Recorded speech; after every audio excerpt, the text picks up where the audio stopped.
J'ai perdu de l'argent avec les SCPI et oui, effectivement, il y a eu une grosse crise liée à la valorisation des SCPI, notamment après le Covid. Sauf que ce n'est pas n'importe quel SCPI, ce sont généralement des SCPI bancaires. Alors pour ceux qui veulent plus d'informations sur les sociétés civiles de placement immobilier, et notamment les investissements et les choix, je fais bien évidemment une formation qui est disponible ici quelque part dans les séries.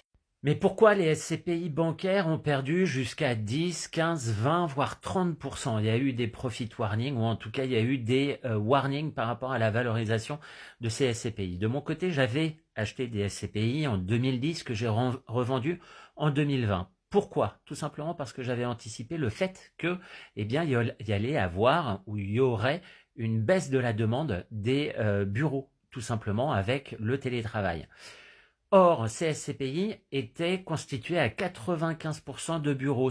C'était en tout cas des SCPI qui étaient spécialisés dans les bureaux. Donc, s'il y a une demande moindre par rapport à des bureaux et que les biens que l'on a, c'est à 95% des bureaux, eh bien c'est toujours la loi de l'offre et la demande. Moins de demandes, donc baisse des prix, baisse de la valorisation et baisse des rendements.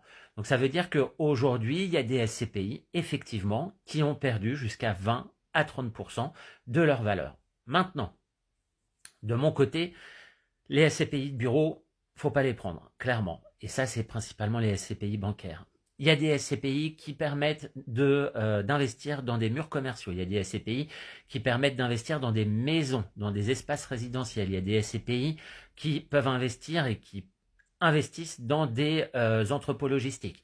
Toutes ces SCPI-là peuvent avoir un potentiel de revalorisation et des rendements qui sont importants. De mon côté, à travers tous les échanges que j'ai pu avoir avec les partenaires, j'ai sélectionné 4 SCPI qui sont des SCPI résidentiels, logistiques et puis liés aux murs commerciaux et qui ont des rendements de 5 à 8%, voire même 9%, puisque j'ai un investissement dans l'immobilier qui est orienté location courte durée.